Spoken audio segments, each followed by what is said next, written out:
सत्यम, राहुल पे फोन कर दे, चाय मंगवा ले। दूध नहीं, चाय मंगवाना, यहाँ बिना बात बनानी पड़ती है। चाय मंगवा ले।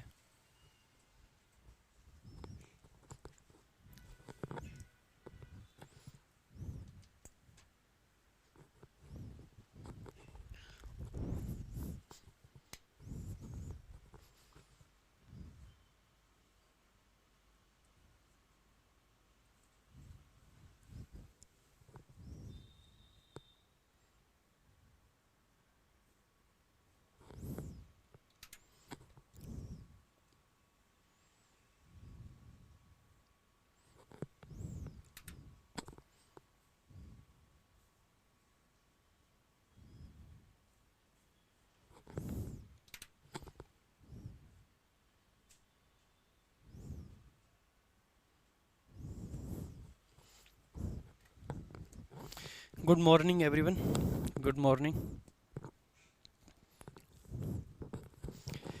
गुड मॉर्निंग सभी को। कैसे हैं आप सब? चलो भाई, उम्मीद करता हूँ आप सब लोग बहुत अच्छे होंगे, बहुत बढ़िया होंगे और बढ़िया ढंग से पढ़ लिख रहे होंगे। पेपर पास में हैं तो पढ़ाई बहुत अच्छे से करना भाई।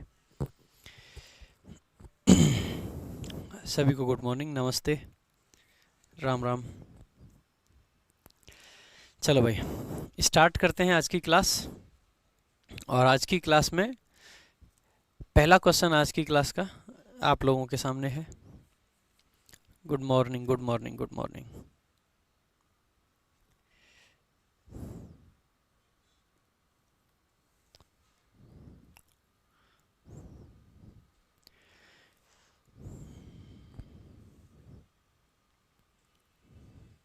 पहला क्वेश्चन आज की क्लास का, the dean said you can have neither jam nor butter but not both.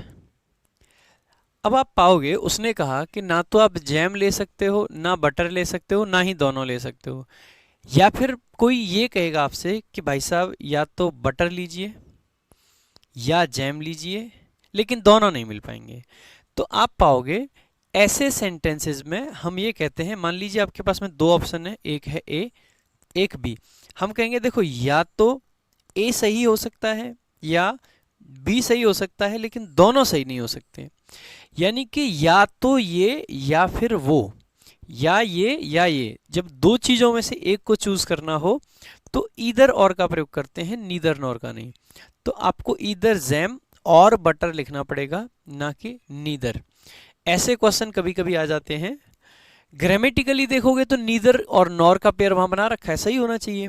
लेकिन हमको चीजें ग्रामेटिकली देखने के साथ साथ में सेंस क्या निकलता है ये देखना भी जरूरी होता है, ठीक है। तो सेंस पे भी काफी कुछ डिपेंड करता है, इसीलिए सेंस क्या निकल रहा है ये देखना बहुत जरूरी होता है, ठीक है भाई। तो यहाँ पे डी ऑप्शन जो आपका है वो सही आंसर होगा सेंस के हिसाब से। Next, before it was modified the law provided with the honour. अब देखो, अब provided with the honour could take. अब देखो, आप देखोगे अगर ये विथ जो है प्रेपोजिशन है, आगे दे रखा है ऑनर और कुड टेक, तो आप पाओगे कि क्योंकि ऑनर यानी कि नाउन है, सब्जेक्ट है, और कुड टेक जो कि आपका वर्ब का काम कर रहा है, ये क्या है, वर्ब है, ये क्या है, सब्जेक्ट है। अगर सब्जेक्ट और वर्ब दोनों आ रखे हैं इसका मतलब क्लॉज बन रही है, और क्लॉज अगर बन रही है तो उसको जोड़ने के लिए कंजंक्शन की जरूरत होगी। किसकी जरूरत होगी? कंजंक्शन की जरूरत होगी। आप पाओगे प्रोवाइडेड ऑन भी प्रेपोजिशन जैसा ही है, प्रोवाइडेड एज भी प्रेपोजिशन के तरीके से काम करता है, जनरली टू आता है इसके बाद में। लेकिन प्रोवाइडेड दैट जो होता है वो एक कंजंक्शन का काम करता है। किसका? कंजंक्शन का काम करता है भाई, ठीक है, कंजंक्शन का काम करता है। Next, as of you are here with me. आप पाओगे एज ऑफ, अगेन आप पाओगे ये भी एक प्रेपोजिशन के तरीके से काम करता है, लेकिन आपके सेंटेंस में यू आ रखा है और आर आ रखा है, यानी कि सब्जेक्ट और वर्ब आ रखे हैं। अगर सब्जेक्ट और वर्ब आ रखे हैं तो उसके लिए आपको कंजंक्शन चाहिए, और जो कंजंक्शन आपका होता है वो एज लॉन्ग एज होता है, ना तो सो लॉन्ग होता है, ना एज लॉन्ग टू होता है, ना एज ऑफ होता है। तो जो कंजंक्शन होता है that is as long as. As long as you are with me, as long as you are here with me, who cares about the outcome of the issue. जब तक आप यहां मेरे साथ हो, इश्यू के आउटकम की केयर कौन करता है? ठीक है, next. As long as they are here Hari won't attend the training. अब इसका आंसर करेंगे भाई, क्या आंसर होगा correct answer? So long so, as long that, so far as. बताएंगे भाई क्या आंसर आएगा जल्दी से। अभी बताया था कि देखो ना तो सो लॉन्ग सो आपका कंजंक्शन है, ना ही एज लॉन्ग दैट कंजंक्शन है, ना ही एज फार एज कंजंक्शन है। हम कहेंगे एज फार एज तो होता है लेकिन सो फार एज नहीं होता है। ठीक है, तो हम कहेंगे कि जो एज लॉन्ग एज दिया गया है वो अपने आप में कंजंक्शन है और वही आपका करेक्ट आंसर है। तो यानी कि नो इम्प्रूवमेंट आपका सही उत्तर हो जाएगा, नो इम्प्रूवमेंट। ठीक है, next. As many as I care for her. अब आप पाओगे एज मैनी एज कोई कंजंक्शन नहीं होता है, एज मच एज होता है। क्या होता है? As much as. ठीक है, अब आप पाओगे एज लॉन्ग टू होता, मतलब एज लॉन्ग एज होता तो कुछ बात भी बनती, ये टू है तो ये नहीं होगा। एज हाई एज नहीं होगा, तो basically as much as I care for her. मैं कितनी भी केयर उसी के लिए कर लूं, I still have to disagree with her on this topic. मुझे इस टॉपिक पे उससे डिसएग्री।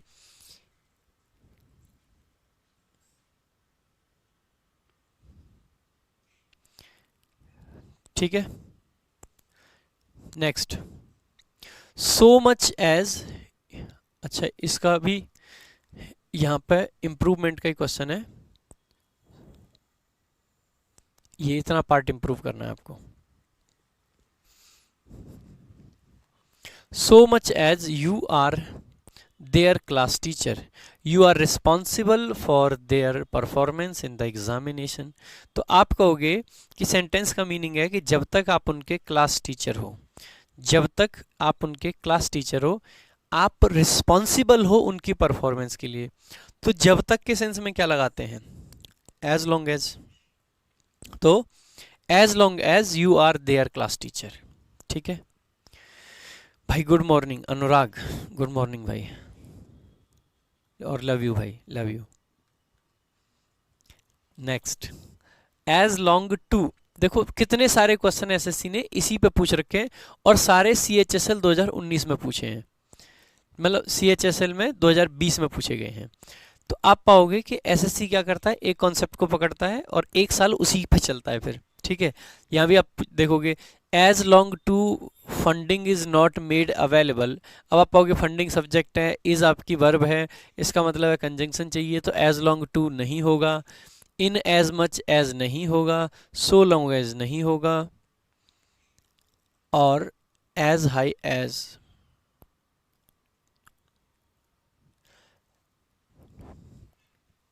अच्छा ठीक है ठीक है ठीक है। तो आप पाओगे जैसे आपने भी एक कंजंक्शन देखा था, एज लॉन्ग एज, ये कंजंक्शन जो बना है ये बना किससे है? तो आप पाओगे कि हमने आपको सिमिली पढ़ाई थी एडजेक्टिव में। क्या पढ़ाया था? सिमिली पढ़ाई गई थी एडजेक्टिव पढ़ाते टाइम पे। और सिमिली में आपको दो तरीके की सिमिली पढ़ाई गई थी, एक तो एज वाली, एज एडजेक्टिव एज, और एक सो एडजेक्टिव एज। यही दो सिमिली आपको पढ़ाई गई थी, याद होगा आप लोगों को। आप अगर इस वाले एज लॉन्ग एज को या एज सून एज को देखोगे तो देखो एज जो होता है अपने आप में यही वाला एज है, आप कंपेयर करके देख पाओगे।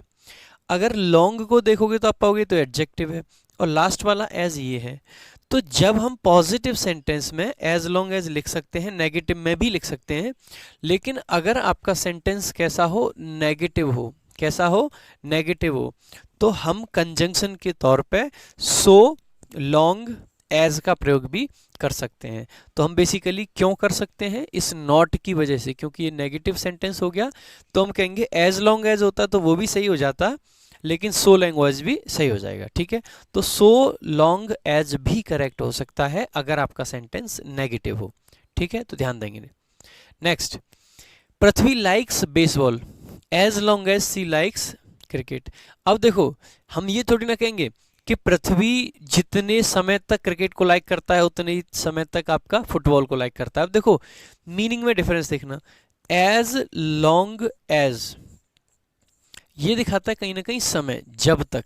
लेकिन अगर मैं कहूं as much as, as much as, ये दिखाता है किसी भी चीज की डिग्री को, यानी कि जितना वो क्रिकेट को पसंद करता है, जितना वो क्रिकेट को पसंद करता है उतना ही वो बेसिकली बेसबॉल को पसंद करता है। तो मैं कह सकता हूं कि यहाँ पे एज लॉन्ग एज का कोई सेंस नहीं है, यहाँ पे जो सेंस है वो है एज मच एज का। ठीक है, अच्छा पीछे वाला सेंटेंस नेगेटिव था, देख लेते हैं एक बार। कौन सा?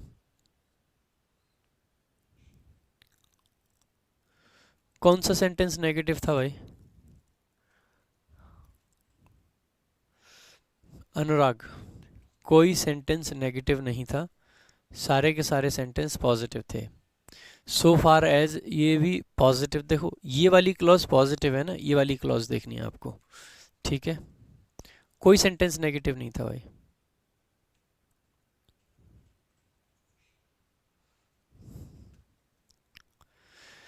एक भी नहीं है नेगेटिव, बस तुक्के मत मारो, बात पूरी तरह से पता हो। पीछे भी सेंटेंस नेगेटिव था। अनुराग मारूंगा बहुत थप्पड़। Hardly had he sit on the chair then it broke. अच्छा, सबसे पहले हार्डली को अंडरलाइन गलती से कर दिया गया है, यहां से है ये है अंडरलाइंड पार्ट भाई। ठीक है, ये देन तक का ये अंडरलाइंड पार्ट है। देखो सबसे पहले हम देखेंगे कि ये जो हार्डली है इसका पेयर ये देन नहीं होता है, तो हम कहेंगे नो सब्स्टिट्यूशन नहीं होगा। ये वाला देन भी नहीं होता है तो ये भी नहीं होगा, दो ऑप्शन आपके खत्म हो जाते हैं। अब आपको ये देखना है कि से ये हेड वर्ब जो है इसके बाद में सेट आना चाहिए या सिट आना चाहिए। अब आप पाओगे कि हेड के बाद में हमेशा वर्ब की थर्ड फॉर्म आती है, तो सेट आएगा, इसीलिए बी ऑप्शन आपका करेक्ट हो जाएगा।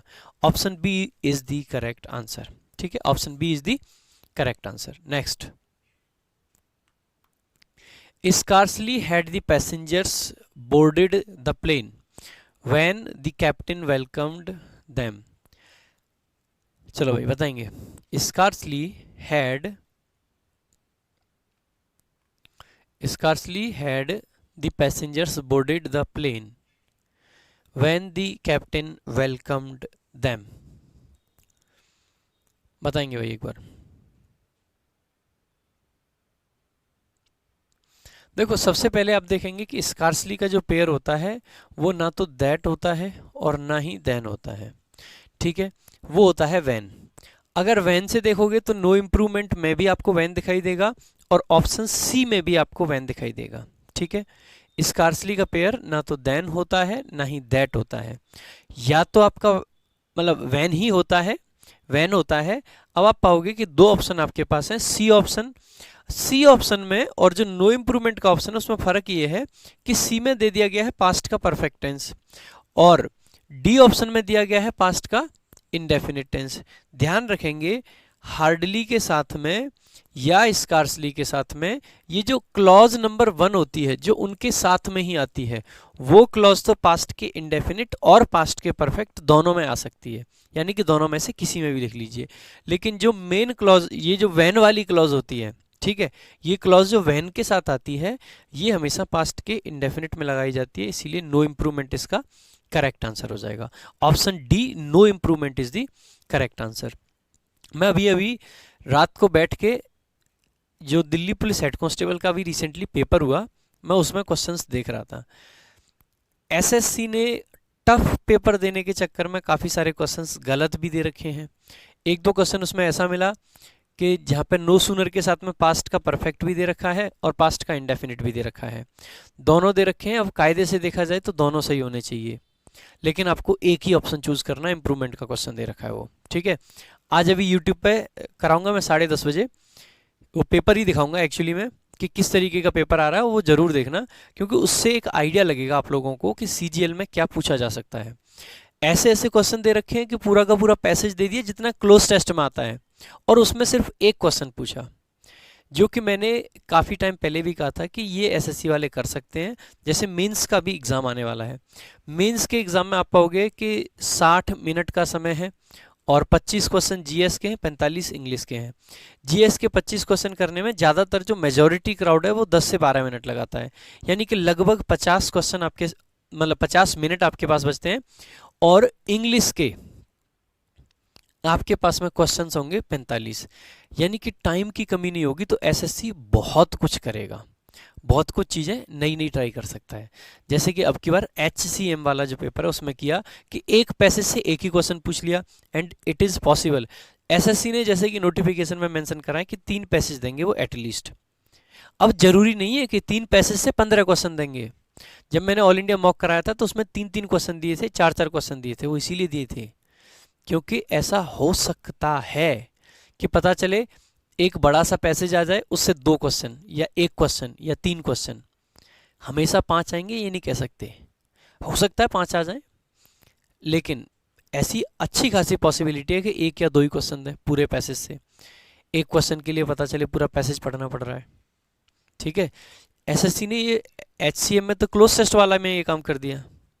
तो ऐसी पॉसिबिलिटीज़ हैं, और मैंने इनकी संभावना पहले भी जताई थी और मैं आगे भी कह रहा हूँ, और वही होता है। ठीक है,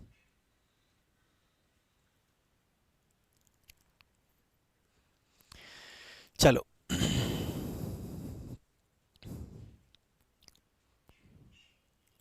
हाँ भाई, सीएचएसएल का नोटिफिकेशन डिले हो गया। पिछला वाला क्वेश्चन बच्चे कह रहे हैं कि सर बताओ कैसे सही हुआ। ये यार सिंपल तो था। देखो पहली बात तो ये हार्डली के नीचे अंडरलाइन नहीं था, अंडरलाइन जो पार्ट था वो ये था। ठीक है, वो गलती से वहाँ पे अंडरलाइन हो रखा है। अब हमने देखा कि हार्डली का पेयर देन नहीं होता है और ये वाला देन नहीं होता है, तो एक ऑप्शन ये और एक ऑप्शन ये हट जाएगा। दूसरा हमने देखा कि हेड यहाँ पे दे रखा है, हेड के बाद में जो वर्ब की फॉर्म आएगी वो V1 नहीं आएगी। ये जो सिट होती है ये V1 होती है और जो सेट होती है वो V2 V3 होती है। ठीक है, तो सेट आएगी, इसका मतलब है सेट आएगी, तो आपका ये वाला ऑप्शन भी एलिमिनेट हो गया। इसका मतलब है ये आपका करेक्ट आंसर हो गया। ठीक है, पिछला क्वेश्चन ऐसे था।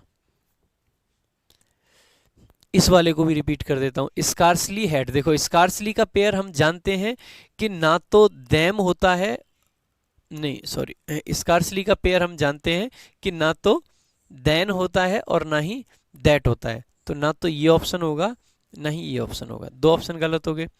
अब आपने पाया कि स्कार्सली का पेयर वैन होता है, तो एक तो जो नो इम्प्रूवमेंट के लिए हमारे पास है उसमें वैन है, और एक सी ऑप्शन में वैन है।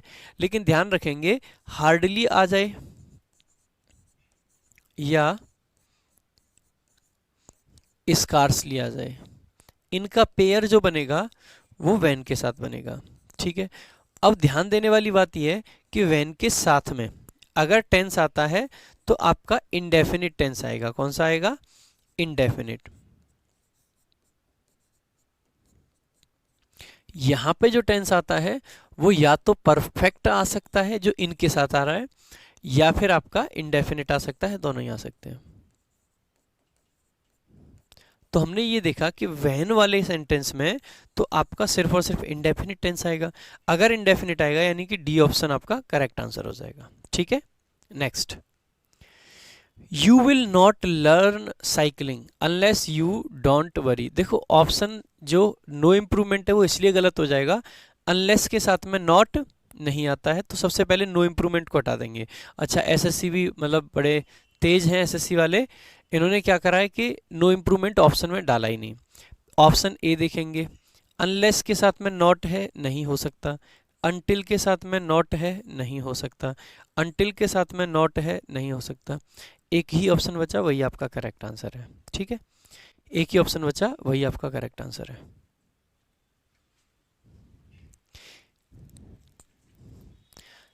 अबे घनचक्कर, लेकिन ऑप्शन भी तो देखने होते हैं कि हार्डली की जगह नो सूनर भी तो हो सकता है। अरे ऑप्शन तो देखो कि कौन सी जगह को इंप्रूव कर रहे हैं, पागल। Next, you must go to the book fair if you are liking it or not.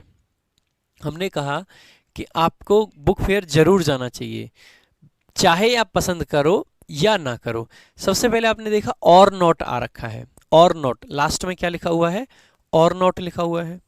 अगर यहाँ पे और नॉट लिखा हुआ है, इसका मतलब है, और नॉट का मीनिंग होगा कि आप वेदर का यहाँ पे पेयर बनाओगे, क्योंकि जो पेयर होता है वो इफ के साथ नहीं वेदर के साथ बनाना है और का, तो ना तो इफ होगा ना ही ऑल्दो होगा।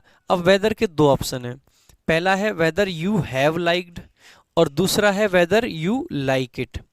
ठीक है, अब एक बात बताइए, पहली बात तो यहाँ पे ये जो वर्ब है इसका इट गायब कर रखा है सी ऑप्शन में, इसलिए भी गलत है। दूसरा, यहाँ पे परफेक्ट टेंस की जरूरत है ही नहीं, क्योंकि आप अगर मेला में गए ही नहीं तो आप पसंद कर चुके हो क्यों कहोगे। आपको ये पसंद हो या ना हो, आपको बुक फेयर जाना ही चाहिए। अगर जाना ही चाहिए तो whether you like it or not, whether you like it or not. ठीक है, इसीलिए हम कहेंगे कि डी ऑप्शन आपका करेक्ट आंसर है। Next, no sooner did it begin to rain that. अब देखो नो सूनर का जो पेयर होगा वो देन होगा। जितने ऑप्शन है यहाँ पे दैट है, यहाँ पे सो दैट है, यहाँ पे वैन है, एक ही ऑप्शन था, वो आपका करेक्ट आंसर हो जाएगा। ठीक है, सी ऑप्शन आपका करेक्ट आंसर हो जाएगा, option C. Next, even if he is a honest man. देखा आपने, even if he is a honest man he has been accused of theft. हमने कहा बेशक, और बेशक के सेंस में पहली बात तो हमको ये समझनी है कि इवन इफ नहीं आता है। दूसरा हम देखेंगे ऑनेस्ट के साथ में आर्टिकल ए नहीं एन आना चाहिए था, इसीलिए नो सब्स्टिट्यूशन तो होगा नहीं। सी ऑप्शन में भी ऑनेस्ट के साथ में आर्टिकल ए लगा रखा है तो ये भी नहीं होगा, दो ऑप्शन आपके एलिमिनेट हो गए। तीसरा ऑप्शन आप देखोगे तो ही के साथ में आर लगा रखा है तो ये भी नहीं होगा, तो हम कहेंगे although he is an honest man, बेशक वो ऑनेस्ट मैन था, मतलब है, इज लगा रखा है, बेशक वो ऑनेस्ट आदमी है लेकिन उसको अक्यूज करा गया है चोरी का, यानी कि उसके ऊपर एक्यूजेशंस हैं चोरी के। So option A is the correct answer. Next, he had barely spoken the words when he realized his mistakes. He had barely spoken the words when he realized his mistakes. देखेंगे भाई, देखेंगे सबसे पहले देखो, जैसे स्कार्सली होता है, hardly होता है, सेम केस आपका बेयरली का भी बनता है। किसका बनता है? बेयरली का। ठीक है, तो बेयरली का जो पेयर बनता है वो भी दैट नहीं बनेगा, वो भी वैन बनेगा। ठीक है, क्या बनेगा? वैन बनेगा। अब वैन के साथ दो पेयर हैं, एक ये है और एक ये है। अब आप देखोगे कि बेयरली के बाद में अगर आप स्पोक लगा रहे हैं तो आप पाओगे कि यहाँ पे जो हेड था उसके हिसाब से स्पोक आपका गलत हो जाता है, इसीलिए डी ऑप्शन भी गलत है और नो सब्स्टिट्यूशन आपका करेक्ट आंसर हो जाएगा, यानी कि नो एरर आपका करेक्ट आंसर होगा। ठीक है, नो एरर आपका करेक्ट आंसर होगा, नो सब्स्टिट्यूशन जो दे रखा है बी ऑप्शन। ठीक है, यानी कि बेयरली का भी मतलब क्या है कि जब भी उसने अपने वर्ड्स बोले ही थे तभी उसने रियलाइज किया कि मिस्टेक हुई है, हिज मिस्टेक, उसको अपनी गलती का एहसास हो गया। ठीक है, next, it would be wise to accept the company's offer lest you should regret it. हमने कहा कि कंपनी का जो ऑफर है उसको एक्सेप्ट करना बहुत अच्छा डिसीजन होगा, वाइज होगा। ठीक है, लेस्ट नहीं तो आप क्या करोगे? रिग्रेट करोगे, यू शुड रिग्रेट इट। आप यहाँ पे देखोगे लेस्ट के साथ में नॉट नहीं आना चाहिए, लेस्ट के साथ में नॉट नहीं आना चाहिए, लेस्ट का जो पेयर होता है वो वुड नहीं शुड होता है, तो आप पाओगे कि नो इंप्रूवमेंट यहाँ पे भी सही आंसर होगा। ठीक है,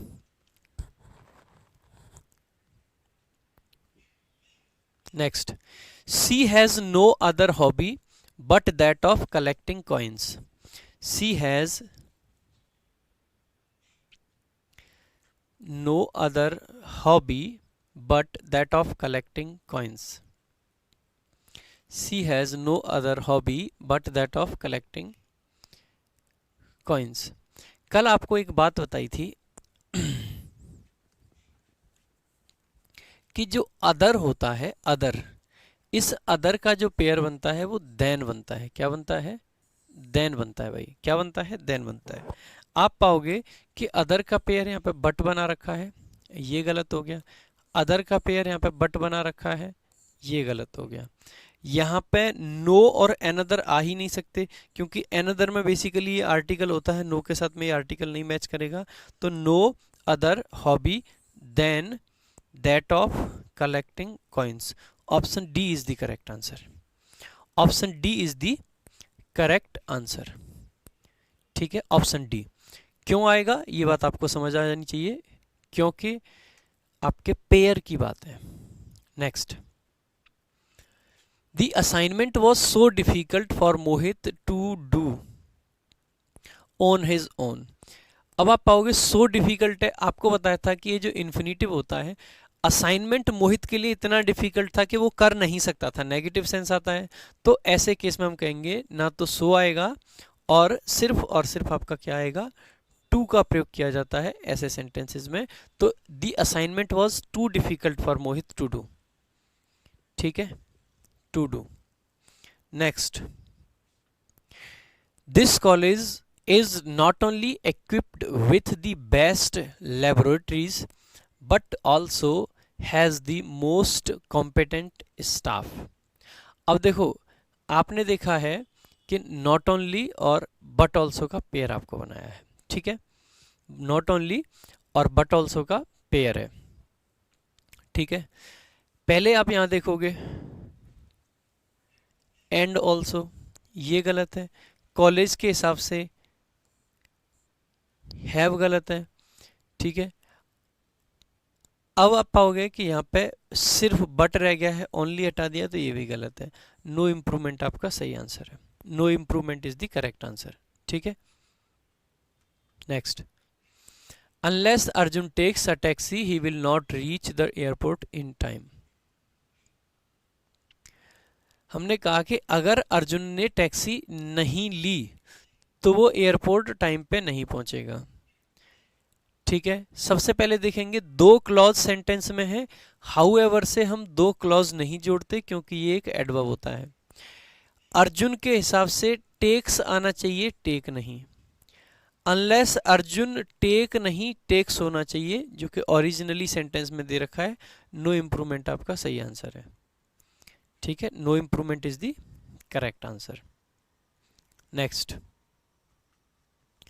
have you any idea where is Anaya? Have you any idea where is Anaya? देखो, हैव यू एनी आइडिया, अब आप पाओगे कि ये जो वेयर है, क्या ये हमने क्वेश्चन पूछने के लिए यूज किया है या हमने एज कंजंक्शन यूज किया है? तो आप पाओगे, देखो, एक क्लॉज ये है यू वाली, यू और ये हैव वर्ब के साथ। एक क्लॉज अनाया और ये इज वाली है। मैं कहूँगा दो क्लॉज हैं। अगर दो क्लॉज हैं तो ये जो डब्ल्यू एच वर्ड है ये कंजंक्शन के तरीके से आया है। अगर ये कंजंक्शन के तरीके से आया है तो ऐसे केस में इसके साथ इंटेरोगेटिव स्ट्रक्चर नहीं, असैरेटिव स्ट्रक्चर बनता है। तो पहली बात तो अनाया के साथ में वर नहीं आएगा, ये गलत है। नो इम्प्रूवमेंट इसलिए गलत है क्योंकि स्ट्रक्चर गलत है। और यहाँ पे आपने देखा वेयर वॉज अनाया, स्ट्रक्चर गलत है, पास्ट टेंस की जरूरत नहीं है। तो where Anaya is, where Anaya is. ठीक है, where Anaya is. Next, he was surprised at me refusing. अच्छा, ये इसमें क्यों डाल दिया? इसका कंजंक्शन से दूर दूर तक कोई लेना देना नहीं है। ठीक है, वैसे आंसर आपका ये हो जाएगा एट माई रिफ्यूजिंग। बाकी छोड़ते हैं इसको क्योंकि कंजंक्शन का क्वेश्चन नहीं है। Next, in an examination it is more important to answer accurately than a quick finish।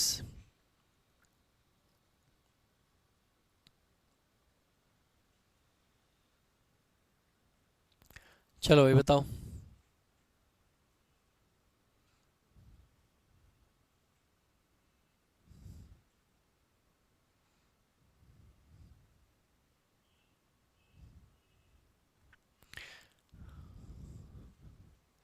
बढ़िया क्वेश्चन है।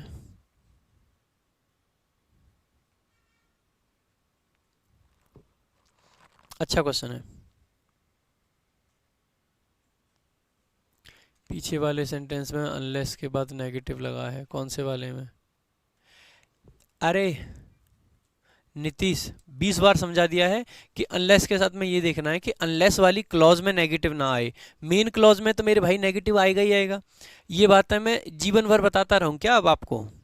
कम से कम 20 बार ये बात बताई है कि ये जो अनलेस के साथ क्लॉज है, और अनलेस के साथ क्लॉज है अर्जुन, और ये टेक उसकी वर्ब है, उसमें नॉट नहीं होना चाहिए। मेन क्लॉज में तो नॉट आता ही है। पागल।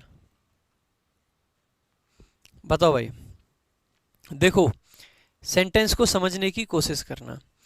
ये जो देन है ना मेरे भाई, देन आपने देखा होगा कि हम जब कंपैरिजन करते हैं तो सेम चीज़ों का कंपैरिजन करना चाहिए। तो हम कह सकते हैं कि कंपैरिजन जब सेम चीज़ों का करते हैं तो इसका मतलब है कि देन के साथ में भी हम सेम रैंक स्ट्रक्चर फॉलो करेंगे। करेंगे कि नहीं? सेम रैंक स्ट्रक्चर फॉलो करेंगे। तो इसका मतलब है अगर देन के पहले हमने क्या लगाया है, आंसर करेक्टली या एक्यूरेटली, इसका मतलब है अगर इसके पहले वर्ब और एक एडवर्ब आई है तो देन के बाद में क्विक फिनिश जो कि एक नाउन फ्रेज है वो नहीं आएगा, तो नो इंप्रूवमेंट को हटा दो।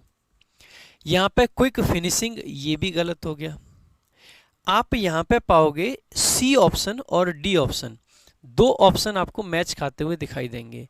ध्यान रखना, जब भी देन के बाद में आपको इन्फिनिटिव को रिपीट करना हो, जैसे यहाँ पे आपने पूरा इन्फिनिटिव लगा रखा है, जब भी देन के बाद में, एंड के बाद में, और के बाद में इन्फिनिटिव को रिपीट करना हो, तो ऐसे केस में ये वाला जो टू होता है हम इसको अक्सर करके ड्रॉप कर देते हैं और इसको लगाना प्रेफर करते हैं। ठीक है, मैंने फिर कहा है कि प्रेफर करते हैं, यानी कि ये सेंटेंस सही है। बाई चांस ये ऑप्शन में ना होता तो हम सी को भी लगा सकते थे, क्योंकि हमको हमेशा चूज करना होता है जो बेस्ट ऑप्शन होता है, और बेस्ट यहाँ पे डी है ना कि सी। ठीक है, ये वर्ब एडवांस्ड का एक चैप्टर होता है जहां पे हम पढ़ते हैं कि देन, जब दो इन्फिनिटिव को देन और एंड नॉर बट, इन शब्दों से जब दो इन्फिनिटिव जोड़े जाते हैं तो पीछे वाला इन्फिनिटिव जो होता है उसका टू जनरली ड्रॉप कर दिया जाता है। ठीक है, जल्दी, मतलब जब भी दो इन्फिनिटिव इन कंजंक्शंस से जोड़े जाते हैं तो जो पीछे वाला इन्फिनिटिव होता है उसका टू जनरली डिलीट कर दिया जाता है, छोड़ दिया जाता है। ठीक है, तो इसका आंसर जो आएगा वो डी आएगा। This is a good question. आप एक चीज नोटिस करना भाई सीपीओ वालों, जल्दी पेपर है, कि जितने अच्छे क्वेश्चन हमको दिखाई दिए ना सारे के सारे सीपीओ में थे, और सीपीओ को लोग लाइटली ले जाते हैं। सीपीओ तो ऐसे ही है। जितने अच्छे क्वेश्चंस दिखाई दिए होंगे आपको सारे सीपीओ में दिखाई दिए होंगे, मुश्किल क्वेश्चन जितने भी हैं। सबसे अच्छा लेवल अगर इंग्लिश का कहीं पे आता है तो वो सीपीओ में आता है। ठीक है, बहुत अच्छा लेवल आता है सीपीओ में। कभी कभी आसान आ जाता है सीपीओ में। सीएचएसएल में भी अच्छे क्वेश्चन आते हैं, सीएचएसएल में भी नो डाउट अच्छे क्वेश्चन आते हैं। ठीक है, तो आप पाओगे कि ये दोनों एग्जाम के क्वेश्चंस जरूर करके जाना।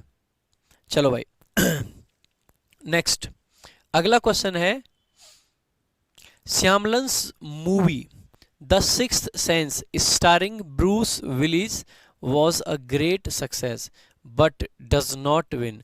अब आप पाओगे कि बट कंजंक्शन लगा रखा है, आगे अगर पास्ट का टेंस है तो पीछे भी पास्ट का टेंस रहा होगा, अगर पीछे भी पास्ट का टेंस रहा होगा तो आप पाओगे कि डज नॉट नहीं डिड नॉट विन आएगा, डिड नॉट विन आएगा, यानी कि डी ऑप्शन आएगा,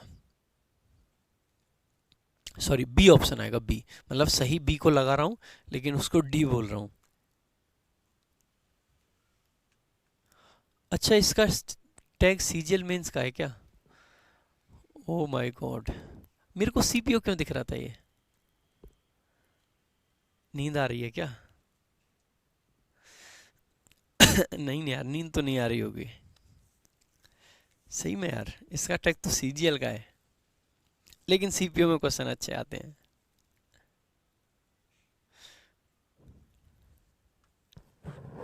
सीपीओ में सही में क्वेश्चन अच्छे आते हैं। क्या ही कर रहा हूं मैं, ये भी सीजीएल का ही क्वेश्चन है। एक HCM में कल क्वेश्चन आया था कंजंक्शन का, कंजंक्शन से रिलेटेड क्वेश्चन है, उस क्वेश्चन को पूछता हूँ एक बार, उसके बाद में वाइंड अप ही करेंगे आज। क्वेश्चन दरअसल ये था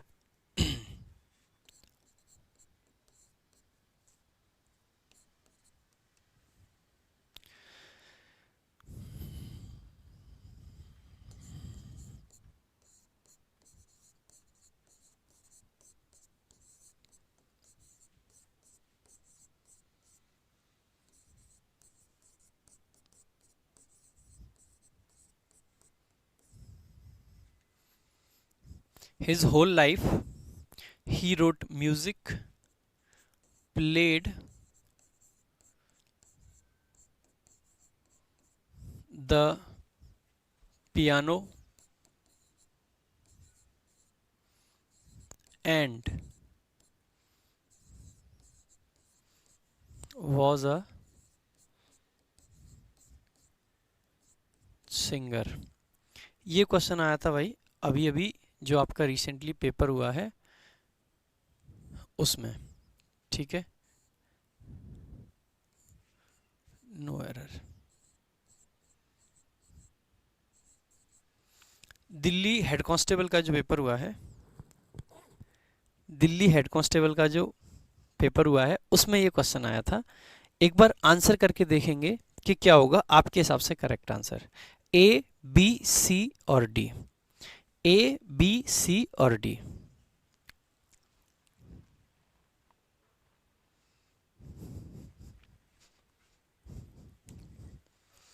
सत्यम चाय नहीं आई यार, सत्यम चाय।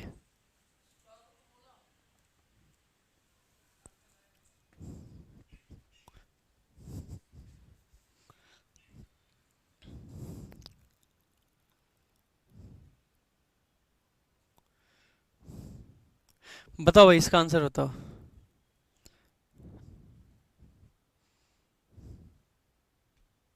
अब आप बस कंजंक्शन को देख के सी बोलते जाओगे और इसका एरर क्या होगा एक बार ये सोच के बताओ। इसमें एक्चुअली में एरर है क्या, कौन से पार्ट में एरर कौन से में है ये तो ज़्यादातर बच्चे बता ही देंगे, लेकिन एरर कहाँ, मतलब है क्या एरर वो बताओ। देखेंगे भाई,